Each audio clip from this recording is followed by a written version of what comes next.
so slow. Huh. I find. I'm recording for posterity. Oh, fun. Just in case someone gets out of line. Yeah, I just like to record every interaction I have with Tyler. Review with the HR department. Yeah. Oh. I love that. So to clarify, Pam, you're wanting to go through like what that template in CTME would look like if we were going to do a template for everybody? Well, I thought you wanted me to create a contract with the dates in it. Yep. Is that accurate? Yeah, that'd be awesome. Okay. Specifically like the dates and deadlines grid you're talking about? Yeah, whatever you want me to do. I thought this was your idea. So. Yeah, no, I was actually telling Andrew, I love having people like you in the organization because I'll say an idea that I know is a great idea, and then in my mind I just let go of it, and then you guys keep it and actually implement it. So I'm like, oh yeah, that was an idea I had. That is great. Let's implement that. He said the same thing about Zillow. Like, he had the idea, we need to get our Zillow past sales up. And then he checked it the other day, and he's like, there was a little problem with them showing up. He's like, hey, can we do this? And I was like, oh, Pam already did it. It's been like a multi-week project. So, yeah, it's the same thing. So what I was going to show you, Pam, I was going to share my screen. I was just going to show you my template in CTME, and I was going to show you how it works. And then I don't see any reason why we can't copy this as the default template. And then basically my idea would be, if other agents have templates, I would want to look at them just to make sure, like, if they differ by a couple days, it's not a huge deal. But, I want to kind of explain each date and why I did it, because then you or whoever's looking at them can have a good idea of, oh, okay, they differ here. That's within the realm of okay. Or, oh, they differ here. That might not be okay that they put that date on that particular deadline. Okay. So is your thinking to then make templates for them or to monitor their dates or both maybe? So I think the easiest and simplest thing we can do to solve the problem is in everyone's CTME, and I'll show you where it is. Let me actually see if I can share my screen, and then I'll show you where it is. In everyone's CTME, when you go to the dates and deadlines grid, you can click on a button above it that like says auto-populate dates and deadlines. And what you can do is basically auto-fill all those dates and deadlines within that. And so what I propose we do is go into everyone's CTME and make sure in the dates and deadlines section, they all have a template there that is the same as ours or looks very, very similar.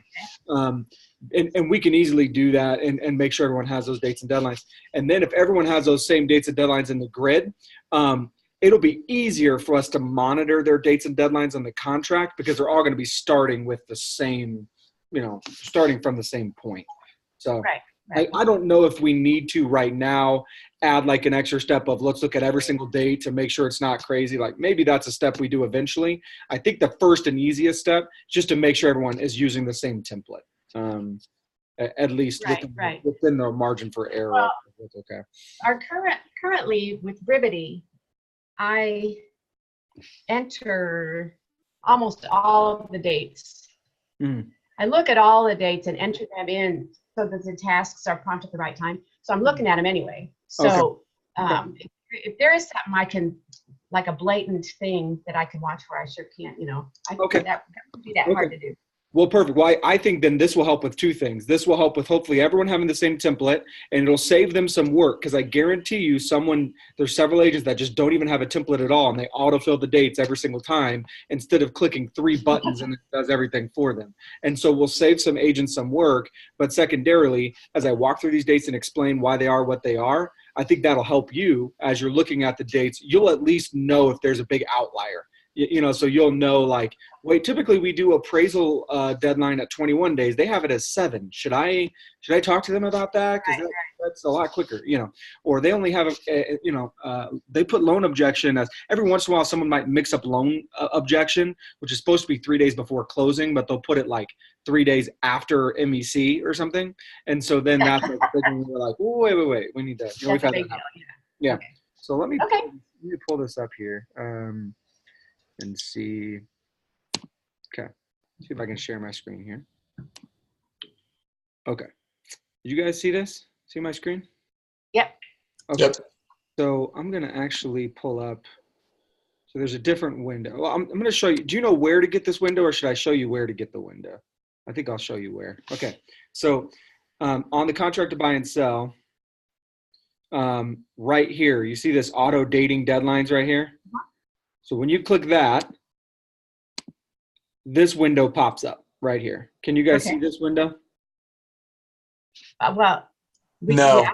Oh, okay, hold on a second. Let me. Oh, you're pointing. It's a pop-up. So you want to say share screen rather than share Chrome. Gotcha. All right. Let me go back. Do what he said. Yeah. Stop share. Stop share. Share. Just share. Andrew, is this a new haircut? Share desktop. Yep. What'd you say, Pam? Is this a new haircut? No, I just haven't done anything with it. It's a hat day. Oh, okay, gotcha. I don't care. I kind of lumped you in with all my sons, so you can. What'd you say? I said I kind of lump you in with all my sons. Sleep pants and whatever you want to wear. Sure. Yeah. Okay, so you guys see this now? Yeah. Okay, so what happens is you have all these dates and deadlines that are filled in. And so then, the end game of what we're getting at is right now, because I have all these filled in, all I do is I click that pop-up, I put in the closing date, and then save and insert. And then boom, I'm done. So that's as easy as we want to make it for everybody. Not only does it leverage them, but then it also it makes sure that they're the correct dates. So here's, I'll kind of go through these dates. So it's a little bit complicated in how it does it. So it's saying, first of all, it's saying MEC or SSA. We're always going to do MEC. I believe SSA is like short sale approved. So that's specifically for short sale. So because with short sales, it can take, you don't know how long, it might take 6 months. So instead of it being when the contract is signed, MEC, it's the date start from when the short sale is approved. And so in a market downturn, we may do this more often, but right now it'll always say MEC. And then if someone doesn't have a template, I presume you're going to just click create new template, and then you'll put a name for it. Since I already have this template, it just pops up as contract, but I think you have to name the template for it to save. So you'll hit like create new template and then hit type in contract or whatever you want to type in. So then another thing just to know about this grid is you're going to put a number of days, and that number of days you're going to say, is it days from contract date? So not MEC, but contract date. So when the contract was created, is it days counting backwards from closing? Okay. Or is it days counting forward from MEC? Okay. And so contract and closing, the system automatically knows what those dates are. So they're going to autofill the date, right? It knows that the contract date is 2/28 because that's what I'm doing. So it's not going to write on the contract 2 days after contract date. It's going to say March 2nd, right? Okay. MEC, though, it doesn't know what MEC is because it doesn't know when the contract's going to be accepted. So if you put MEC, it'll literally write in there 2 days, 2 days after. I've seen that a lot, yeah. Okay. Yeah. So that's just something to know. So most of the dates I do off of contract date. The only one I do off of MEC, I'm just checking, the only one I do off of MEC is alternative earnest money deadline. So right now I have alternative earnest money deadline as 2 days after MEC. And so that gives them 2 days after that. I will say that 9 times out of 10 as an agent, this is a date that's just hard to default. And so I almost always, after the dates are inserted, I'll go back and customize this date. So I'll go back and like look at where it falls and, that's Wednesday and that's, might be Friday. So I'm going to push it to Monday or whatever. So I usually, this one doesn't matter as much because I just encourage the agents to customize that. And then the only other dates, let's see, that are not based off of contract date is new loan termination deadline. So that is what used to be called loan objection. And so I make that 3 days from closing. Okay. And so then it's the only date that works backwards instead of forwards. So it'll be 3 days before closing is when it'll default that date to. And again, the reason I put it 3 days before closing is because that's when a CD needs to be issued to the buyer. It needs to be 3 business days before closing to be RESPA compliant. So we should have an idea 3 days before closing if we have clear to close or not. Okay. Now, ideally, on a longer closing, we could push that out earlier, but 3 days is about standard there. And then the only other ones that I did contingent on, not contingent on contract, is possession date. So closing date will autofill. You don't, because you're going to fill it in at the top. But possession date, obviously, it doesn't even let you do it on contract. So I just say possession date is 0 days before closing, meaning possession date's going to autofill as the same day as closing. Okay. And then when it says possession time, I write in that box immediately upon funding and closing. Okay. So that's the wording. And I have access to this, right? You should have access in mine, I would presume. Yeah, so I could look at this. Mm-hmm. That's Yeah. okay. Yeah, you should be able. I would assume you do, but if you don't, yeah, you can let me know. But immediately upon funding and closing, that's kind of the wording that you want there. Okay. So now every other deadline is going to be based on contract date. So from the day that I wrote the contract. So then, yeah, go ahead. Well, so there's a bunch there that are in the MEC, the under loan and credit, but you don't have those filled in. Correct. Yeah. So those are showing under MEC, but they're just they don't fill in at all. So it doesn't, because since I don't have it filled in over here, it doesn't matter what's checked. I could check contract, but there's several dates. And I'll review that next. There's several dates and deadlines that I don't autofill because they rarely apply. So those dates include right of first refusal deadline. All of these in here, 14 through 19. All of 14 through 19 have to do with assuming a loan or owner financing. And so very rarely will we ever do those. We don't autofill those dates. I don't have ILC dates autofilling because we so rarely do a survey. It's just something that we need to coach our agents to be cognizant of if they're doing an acreage property or something like that. They may need an ILC. So they just need to be, but if it's a home in the suburbs like we do 90% of the time, it's not going to need that. And then we also don't have environmental inspection termination deadline, ADA evaluation termination deadline, and estoppel statements. So never wants to use those, so we don't autofill those. And conditional sale deadline is also one that I don't autofill, but they will need to manually put in if their offer is contingent on a sale. Okay. So that's used for the date in which they can cancel if their home doesn't sell.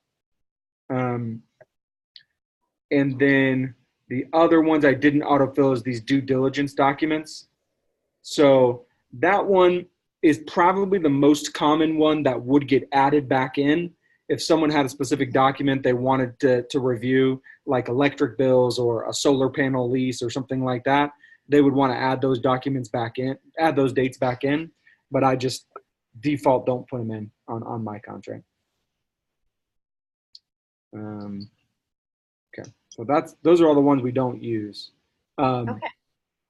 So you know a lot of kind of these dates and deadlines, and so I don't think I have to explain too much about them, but I will just say, like, the one thing is that we stack a lot of objections at the beginning of the contract process. So title, inspection, and like HOA. Those are like 3 objections and like property insurance. We stack all those at the beginning of the contract. So typically my thought process on all those objections is typically there's 3 separate dates. There's a delivery deadline when they need to have the documents by, objection, and then resolution. So Matt Lee has kind of coached us that delivery deadline should be 7 days after contract. Objection should be 10 days after contract. Resolution should be 14 days after contract. And so that's about the timeline. So that's why you're going to see record title deadline, off-record title deadline, association documents deadline, and all those are 7 days, 7 days after contract. And then you'll see the objection deadlines for title, off-record title, association documents are all 10 days after closing as well. Then you'll see that resolution. Title resolution is 14 days. HOA doesn't have a resolution because you're not going to negotiate a change with the HOA. So either you cancel or you don't. The only early objection that I have different dates on is the inspection. So I used to have the same dates: inspection objection 10 days, inspection resolution 14 days. And I found that about 40% of the time, a listing agent would try to counter me back with shorter objection days. And so I just realized that your offer is better if you can have a shorter objection and shorter resolution. So what I do with the inspection is I do 7-day inspection objection, 7-day inspection termination, 10-day inspection resolution. Okay. So, and I think we've talked a little bit about the inspection termination deadline, but basically we just had our annual update course yesterday with the lawyer, and he just coaches that to be the same as objection. It gets really gray if that is anything different than your objection date. Because the scenario he talked about is, imagine that the termination date was like day 10. Well, then you object on day 7.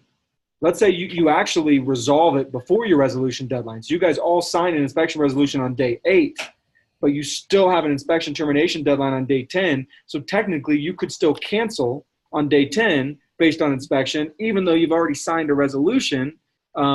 And so then he's like, so basically the way to just keep it normal and make sure it's not weird, just make objection the same day as termination. Okay. That way you can either object to items or just straight up terminate, and that's it.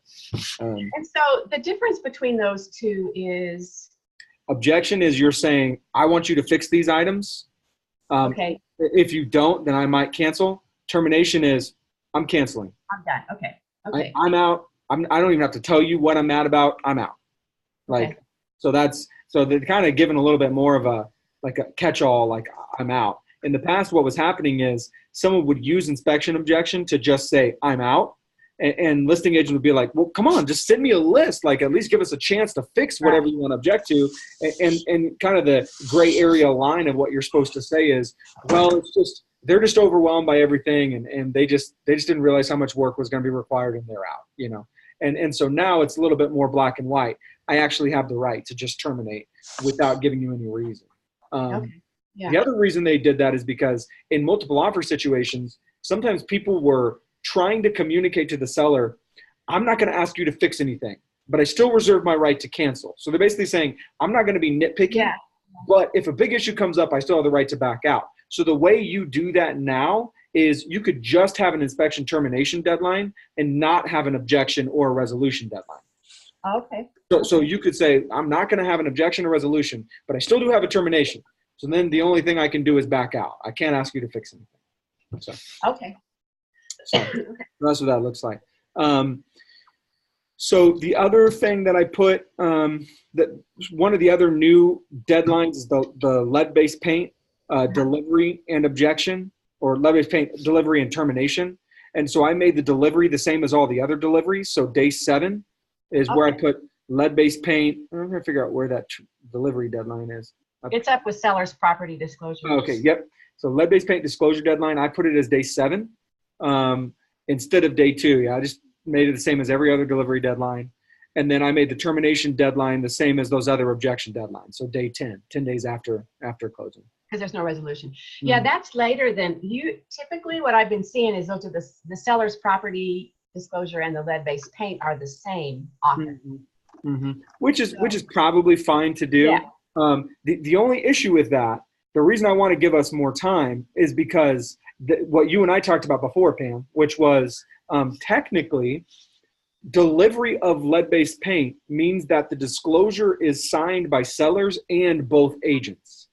Right. And so if I'm a buyer's agent and I have not signed the lead-based paint disclosure by the delivery deadline, my my buyer technically has a reason to cancel simply because I didn't sign the contract.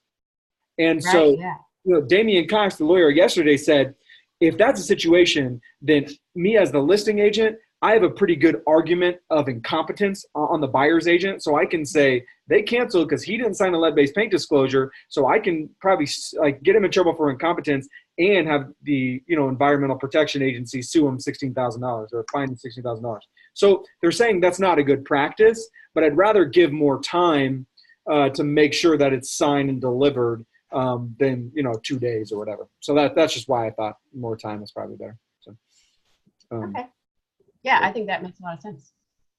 Okay, so I'm trying to think if there's property insurance termination deadline. I also put that as day 10 and kind of line it up with all the other objections that are out there. And then let me see what else. Seller property disclosure. Yeah, it makes sense to be consistent. I like that you're being consistent on this type of deadline is this. I think that's really helpful. Yeah. And that's just Matt Lee coached us that in his contract class. He's like, don't remember 8 different dates. I mean, just put everything on the same days. And honestly, it even still pains me a little bit that the inspection objection's not lined up on it, because like in my preference, I would just make that the same, but I just think it needs to be 3 days earlier for a competitive standpoint. Yeah. But yeah, so then the only other one up here is seller property disclosure deadline. I make 2 days after contract, so we want to see that pretty quickly.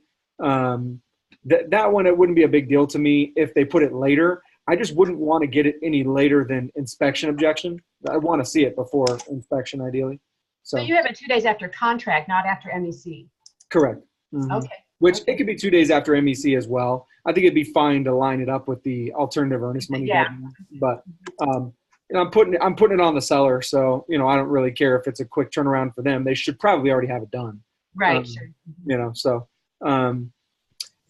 The other big one to talk through is these appraisal deadlines. So what I basically do is I give 3 weeks for appraisal to happen. And so appraisal deadline means appraisal is in the buyer's hands. I think a lot of people think it means appraisal is done, but actually it's like appraisal delivery deadline. So appraisal deadline means appraisal's in buyer's hands, which then means we don't need more than 1 day to object.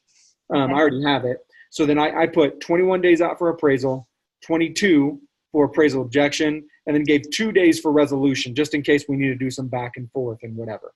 So 21, 22, 24. I give 3 weeks because that's typically the last thing that's going to happen. And so sometimes it might get done quicker. The only times you have to watch these dates is if like you're going to write a quick close. So, maybe you're going to try to actually get it done in 3 weeks or something, and the lender said they can do that. Well, then the agent's going to have to manually change these appraisal dates. But default of a 30-day closing, this is going to be pretty standard. Okay. And then we talked through these: inspection, objection, termination. The other thing I'll just mention is lead-based paint deadlines obviously won't apply to every transaction, but I think it's better to have them default and then have them delete, to try to instead of like trying to remind them to go manually put it back in whenever it's relevant. So would rather accidentally have them in than accidentally have them out. Right. So that's why it's the one date and deadline that is not used every time, but I have it autofill anyways, because you just have to be really careful about that. So. And so this NA that's in there for the due diligence docs, that's how you have it? I think maybe I think maybe I accidentally put dates on there and then went back, and so then that's why it shows NA versus nothing on there. Oh, I see. I don't think I actually try to have it autofill NA. I think it's just that's what it said here. But no, ideally nothing shows up in the contract. Okay. It's just blank. So I think those are the dates and deadlines, and that's how I do it. And so so then like whenever you're creating the template, you create new template, write in the contract name, put in all those dates, then hit save and display, or you can hit save and insert. And then that saves them once, and then they'll always be there when they come back in. So save and display is just so you can see it? Yeah, so if I hit save and display, it's going to actually tell me like the days of the week. Like it's going to say this is a Thursday, this is a Monday, this is a whatever. The other thing I'll note is up here, I check this box up here, check for weekend and holiday for all items. Oh, okay. So if you check that box, if 7 days after contract falls on a weekend or a holiday, it'll automatically move it to the next day that's not a weekend or a holiday. Oh, nice. Okay. So instead of checking that box at the bottom of the contract that states dates are automatically extended to the next day that's not a weekend or holiday, if you just check this, your dates will never fall on a weekend or a holiday. So you'll never have to worry about it. So are those days that are scrolling, are those because they were moved? I'm going to guess yes. I don't know. They're all Mondays. So, well, there's a Friday. Yeah, for sure. So this was a Thursday. So it would have been Friday, Saturday, would have been Sunday, would have been the day 10. So then these represent ones that were moved. Yeah. Wow. That's a good thought. That's dummy proof. That's cool. Yeah. And the only thing you have to watch for is like, sometimes then the dates and deadlines get a little weird. So if this fall on a Saturday and then it moved it all the way to Monday, well then, like let's say objection was going to fall on a Friday and resolution was going to fall on a Monday, or fall on a Saturday, sorry. Then like objection resolution might end up getting pushed to like the same day, or like only a 1 day difference versus a 2 or 3 day difference. So sometimes you just have to watch that. Sometimes it messes with things a little bit, but those are not necessarily things that you'll be watching for. Right. I'd rather have all this autofill and then just have the agent go back through and like review the dates versus having to think of every single date. And Yeah. so, Okay. so I think we can probably present a best practice to the agents and say, once you autofill, here's the 3 or 4 things that you should look at before you just move on. So don't like blindly trust it. Make sure you edit this, and this. But Right. Okay. So now, can I ask a question about due diligence documents? Because Tara and I were talking about this yesterday when we were looking at our brevity tasks. So how, one of her tasks is to make sure due diligence documents are delivered by the date, which she has not done because we don't really know what those are. And is there a place we just want to clarify so we're not missing something that we should be doing on that. But neither one of us know how we know. Oh, that's weird. You're just doing weird stuff. So what you'll do is I'll show you in the contract. Okay. First and foremost, if there are no due diligence deadlines, task is irrelevant. Right. Okay. So that's the first place you can check. If they don't have any dates in here, you don't need to do anything. But if they do have dates in there, then what you want to do is go check this section, 10.6 Okay. in the contract. So if you scroll down to 10.6, see if I can get there. Okay, so right here. So if you scroll down to 10.6 in the contract, one of these or both of these will be checked, and there'll be something written in here, like electric bills for past 12 months or something like that. All leases, something like that, right? So this is where you'll see what the due diligence documents are. And so then if this is filled out and checked and there's dates and deadlines up there, then you could specifically just email the listing agent because that's who they're going to come from 9 times out of 10. And you could say, you could just copy and paste this in there. Hey, just wanted to check on the due diligence documents. Have you sent over the electric bills for past 12 months and all leases yet? ? Okay. Yeah. And so we would ask that like the day before the delivery deadline of those? Yeah, that's what I would do. Okay. Yeah, just ask that of the listing agent directly. And so then it takes a little bit of checking, but then I think you'll check this and then you'll see, oh, there's no due diligence dates at all. So I can go ahead and delete that future task. Oh, there is. Let me scroll down. Oh, they put in dates, but they didn't write anything in these boxes. Okay, then it's irrelevant. I don't have to ask for anything. So those two scenarios, no dates or dates inserted but nothing written in these boxes means you guys don't have to do anything. The only scenario you do something is dates inserted and something's written in these boxes. Okay. Yeah. Okay. Great. That's really helpful. We weren't really clear on that, so that's good. And I don't feel like it gets used a lot by our agents. You probably see it more often when you're representing like when we're representing the sell side. I see it a lot more often when people write offers on our listings that they're like, give us just a bunch of random stuff. So then we just want to watch that more. Okay, Yeah. great. That's helpful. But So I can't, how do you, while you were talking, I looked in here. Can you only access that, whatever that button was, on a contract that has been started? Like I clicked create new contract, mm-hmm. and that place to click here for, well, I can't remember what it said. Auto deadline. That wasn't there. So I wonder if you have to have already have something on it.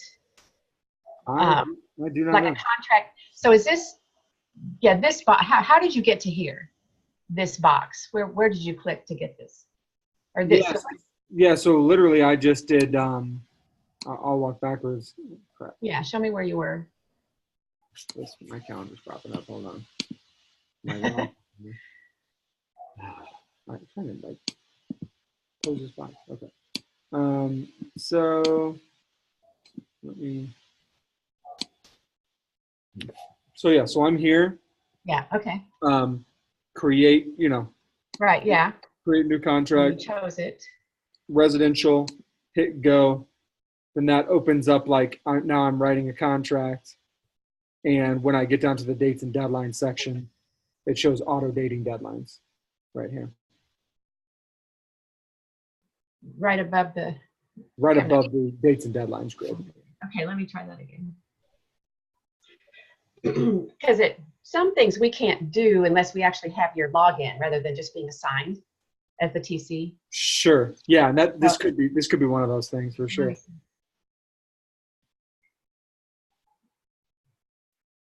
Oh no, there it is. Okay. Okay. Yeah. So I just went in through Tara's, because I probably have access to those too. I just work out of hers now because I don't get very many. I'm not the primary TC on any of them. Sure. And what I would imagine probably needs to happen is I don't know if you would have rights to go and change these on behalf of the agents, but I would imagine you need to log in as that agent and then change their contract dates to be able to update it for the agents.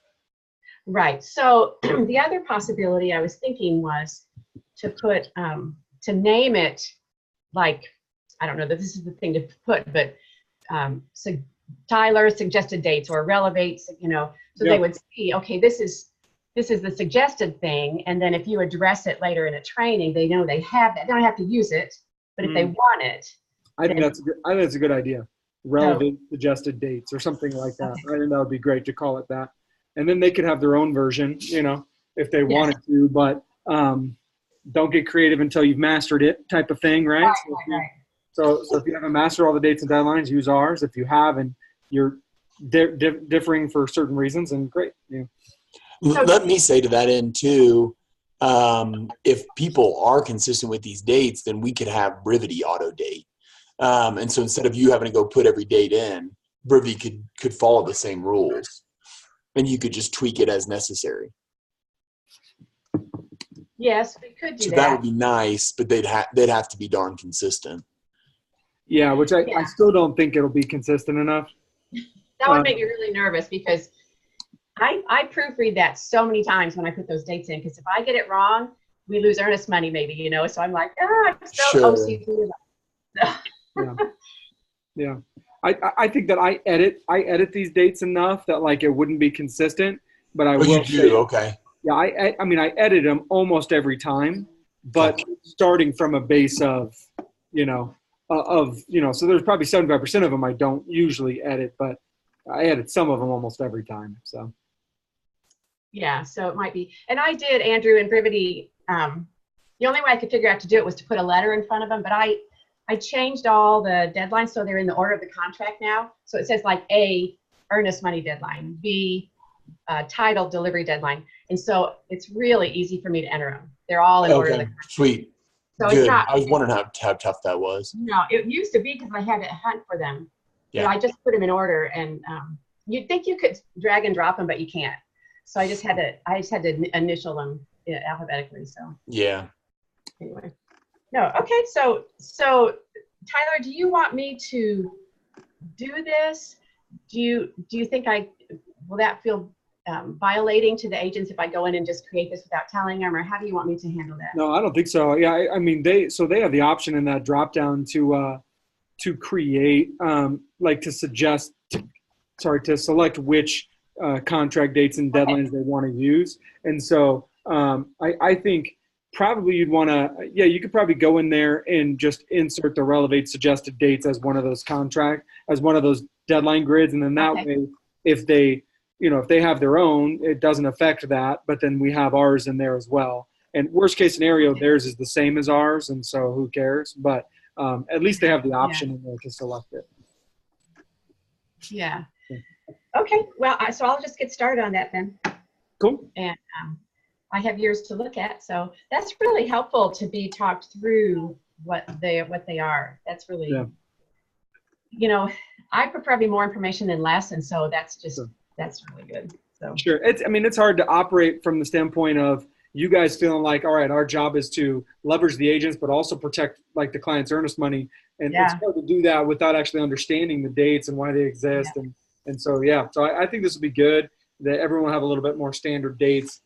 Primarily this will leverage agents, I think, but. Yeah. Well, and it's good for me to be able, if I do see a date that's like, whoa, that is weird, then that's an opportunity for me to, just ask a question. So yeah, and you don't have to be an expert on it, but you could shoot it over to me and say, hey, they did this, or you could ask them, hey, you did that. Typically we do this. Is there a reason why you did that? And then they say, well, I forgot or whatever. But if it's in a template, that shouldn't happen. So. Exactly. Okay, cool. Yeah. Cool. Well, can I ask one more question that's off topic? When Tara and I were updating her Brivity task explanation yesterday, so I had a couple of questions. When we scheduled the closing, her process right now is check with our agent, see if it's already been scheduled.